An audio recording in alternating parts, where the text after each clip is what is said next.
Are you looking for the perfect gift for your sewing family and friends? Hi, I'm Angelique Showman and I'm going to show you the new Mini Quilter, which is the perfect gift for your sewing friends. And I'm going to show you how easy it is to make this holiday inspired project, our little stocking, and then take some of the leftovers of the fabric and make some fun ornaments. For this project, you are going to need a completed quilt top, which we'll talk about in a little bit, some backing and batting. We do recommend 8 inches larger all around for hoop framing of your backing and batting. You're going to need a little bit of extra fabric for making a little hanger, and if desired, if you want that fuzzy top like I did on that one, some leftover minky or faux fur. You're also going to need a template. I just traced a template that looks like a stocking to me on some plastic so that I can reuse it. You're going to need to be able to cut, so some true cut rotary cutters and the 3x18 ruler, erasable marking pen, some prepared double fold bias binding, which is a 2.5 inch that I started with. And if you want to make the little name thing like I did here, I just got some of this glittery foam stuff for that. Now you can do any size quilt that you want to do on any kind of hoop frame, but with the size of this frame, smaller projects are better. So for the best experience, I really wouldn't do anything larger than like a lap size quilt, just because you are going to have to move a lot, you know, with the zone quilting and all of that. You can kind of see about what space I'm going to have for quilting, and that is all going to be dependent upon your throat length. Okay, so knowing that, I know that I only need to have the front part really smooth. So I'm lazy and I'm going to just roll this over here. And I'm probably going to need to do some height adjustments, which I will do once I get my quilt on here, and I'll show you how easy that is. Okay, and I'm going to take these clips. I like to make sure these are on the edge here, which are going to help me hold up my roll as it gets bigger. So if you can see, all of our little clips here have markings on them, which you can slide around and move so that you can help visualize where your quilt area is. The arrows all should point in towards the quilt. So I'm going to start by putting this one on here. And again, this is all I'm doing right now is just putting on my backing and my batting. Remember, you know, for best experience, use 8 inches around for both your backing and your batting that is larger than your quilt. I'm trying to use up some scraps, so I cheated a little bit, but I also know that I'm not going to quilt all the way to the edge.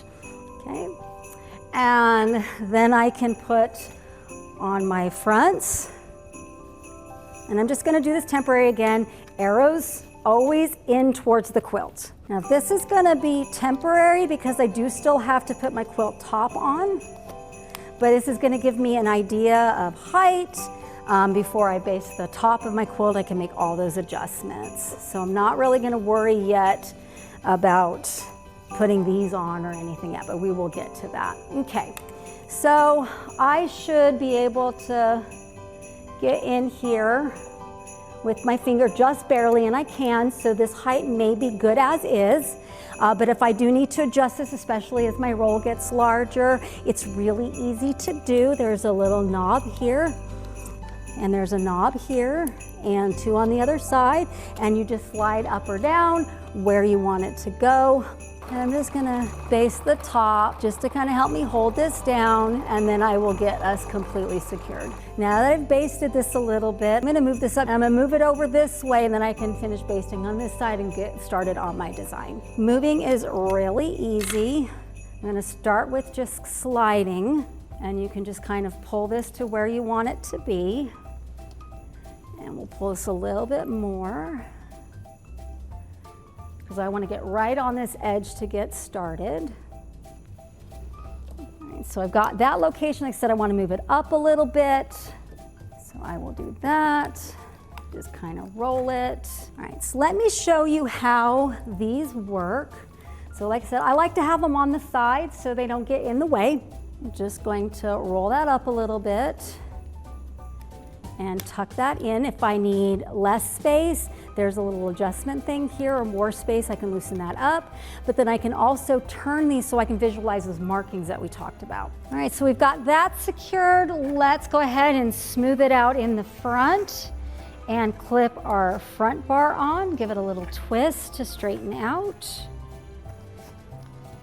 So you can see on the left side here, I'm a little short, and like I said, you can use the bungees, and so I'm gonna just slide one of these off. Going to put the clip upside down. So I'm just gonna put my clip upside down and then slide this on. I'm gonna have the flat side away from the quilts. And then I'm gonna just take my bungee, the cord here, and just slide it through and put the stopper on, because that's what's gonna butt up against that. And let's get this close to where I want it. And we're just gonna grab that edge, give it a little tug, and that's just gonna help hold things for me. On the other side though, I've got plenty of overlap, so we're just going to use our clip. Remember, arrows towards the quilt, and that's feeling really good. And now we're ready to roll up this excess here so we can get to our handles. And we are ready to quilt. And I'm just gonna do a real basic meander because I'm gonna be folding and cutting this anyway. I love swirls. I always say I'm just gonna meander, and then before I know it, I've got loops in there. And just watch your speed, because you're gonna need to control this. So I've gotten to all the space that I have here, and so I'm going to slide my quilt back this way, and then we'll work down. Ooh, maybe I'll do a little snowflake. I'm getting close to the end of my quilt area. Work my way down, and I'm gonna move my quilt up now and do the next quilt zone. All right, so I'm just gonna continue quilting, get this all finished, and then we will get to assembly. So I finished quilting. And so the best way to find the halfway mark is, because remember I did 7 total, is to take the one that's in the middle and fold it in half. And then I'm going to place this template where I plan to sew it. And I'm just going to trace around using an erasable marker. And I'm gonna figure out about how much lower I'd like to go for putting the initial. I'm just gonna do 1 letter just to give you an idea, and I'm gonna put it back on the frame. I cut out a little piece of the sparkly foam paper that I wanted to use, and I traced, in this case, just an initial. If I want to have something larger, then I would do it the whole space and write out like the name or initials or nickname or something like that. And since I'm only doing 1 letter, I'm just going to center this on where the stocking's going to be. And I'm just going to trace a couple of times around the letter. If you need to cut it to get it started, but it's pretty much just going to tear away along where you did the stitching. Depends on how it wants to behave. And I could come and do it again, which is what I'm gonna do now that I have my final shape. And you could do it with matching thread. I just used what I had here. Kind of like when you're doing rough edge applique. So I'm gonna fold it back again like I had it. Now there's 2 ways that you can do this. I decided that I wanted to bind the outside, so I faced the wrong side, or the back side, or the backing to the inside, okay? But if you would rather like do a zigzag stitch or bind on the inside, then you would fold it the other way. It reminded me a lot of like those already made ones that you can get at the store that have all the candy and stuff like that, and I just thought it was a fun addition. We just want to go back to that number 4 and get it folded in half. We want to smooth it out and pin baste it to hold all the layers together. I want to pin close to the edge, but not so close that the pins are in the way when I go to sew. Just make sure everything's flat. If you have any extra batting, make sure that batting's pulled out of the way. Now it's going to be a little short on this side to put on the frame, so I'm going to start by putting it on this side, and I'm going to add a leader. Make sure you get both layers underneath or you'll end up sewing on a layer. You could use a ruler here.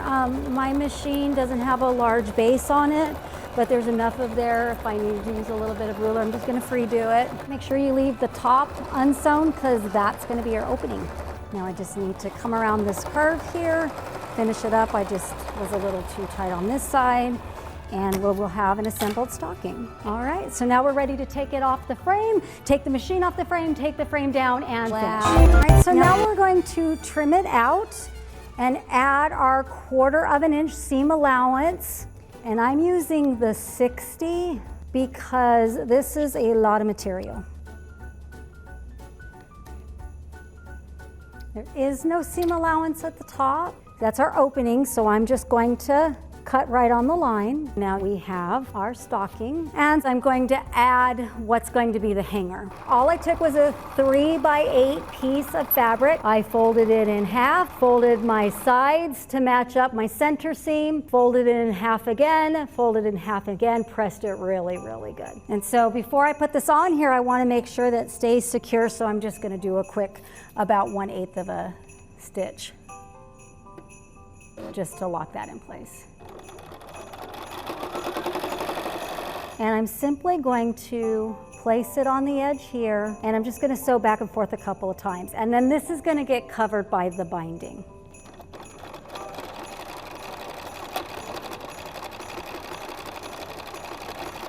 If you want to add the fur, the faux fur that we have here, then you're not going to want to bind the top. You're going to leave that open because the fur is going to cover that. But if you're like, I don't really want to add the faux fur, then you're going to bind the top as well. So I would bind down the sides here and come around and then finish. So this is bias binding, 2.5 double folded. My fur is going to be covering this as well.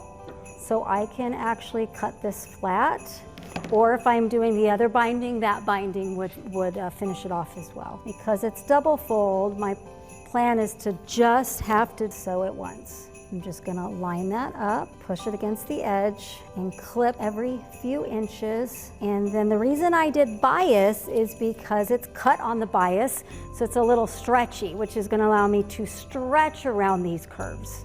You might find as you're sewing, even though I'm kind of pre-clipping, that I'm gonna have to kind of pull and tug to add the stretch more where I need it to be, and as it kind of moves. I'm gonna leave myself just a little bit. I am sewing both sides, so I'm sewing directly on the bias binding. Gonna adjust the hole as I need to as I go around those curves. Remember, that's why we're using bias binding. All right, so now we're going to cut off our excess now that our binding is secure, so it's flush with that. And we're going to turn our stocking inside out. And I'm going to sew this on the inside, and then I'll flip it on the outside and then top stitch to get it down. And I'm just going to overlap it, about 1/4 inch to create a seam when I sew it together. Now, when I sew this, I am getting right up against, but not over this loop, because we're gonna be able to tuck the loop through the opening that we leave when we finish off the fur. And as you come to your seam allowance, pick a side that you want to push that over and flatten it. And then same thing as we get to the other side of the loop. We're gonna get right up against it, and then we're going to back stitch, but we're not going to stitch over it. And I'm just gonna eyeball, I'm probably gonna cut a little bit more than 1/4,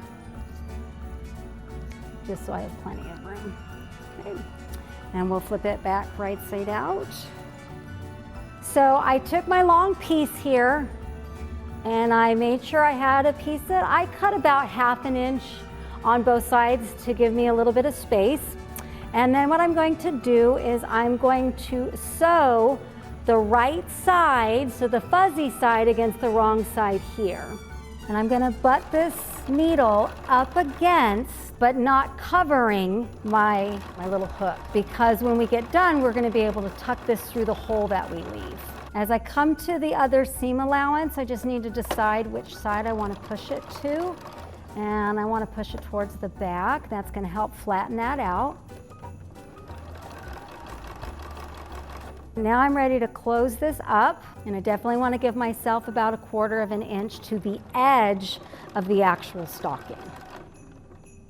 Now we're ready to turn our stocking right side out. And so, like I said, there's going to be a little hole there. Can you see my finger? And this is where I can push the hanger part through, so it'll be on the inside. And then I just need to fold over my faux fur.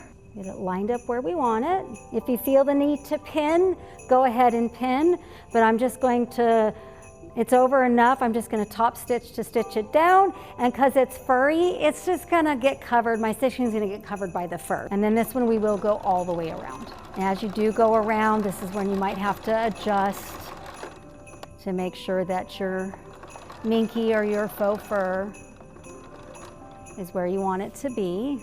And we'll flatten this seam down as well. And we're done. So we have our completed stocking. I did have quite a bit of material left over, so I decided to make a few ornaments. You can get images from online. You could use cookie cutters to trace. I just drew these things directly on the fabric that I was using. I just got my shapes. I found kind of where I wanted the pieces to lay.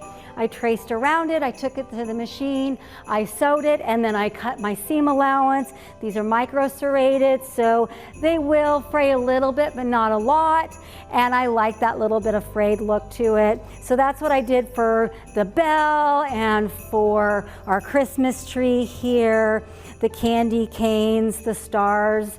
You know, I did the extra fabric folded up. For the circle ornaments, I used our 360 cutter, and I did 2 circles, but this is pretty thick. So this is when I actually opened up the extra areas, and I just cut 2. So I cut a circle and cut a circle, and then I put them together, right sides together, and then I sewed and then cut my seam allowance if I needed it a little bit smaller, turned it inside out, tucked in the edges there. And then I want them to have a little extra something to them. So I had some buttons, and I got some of these different ribbons to use, and that's what I made my little ties, cut some little fancy ends, added real bells to my little bells here, and so on, and just made a selection of fun ornaments with the leftovers.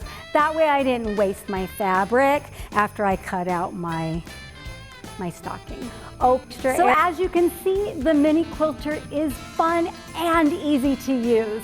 So if you've been looking for that perfect gift for someone that you've been wanting to share the love of quilting with, family, friends, the Mini Quilter is the perfect gift.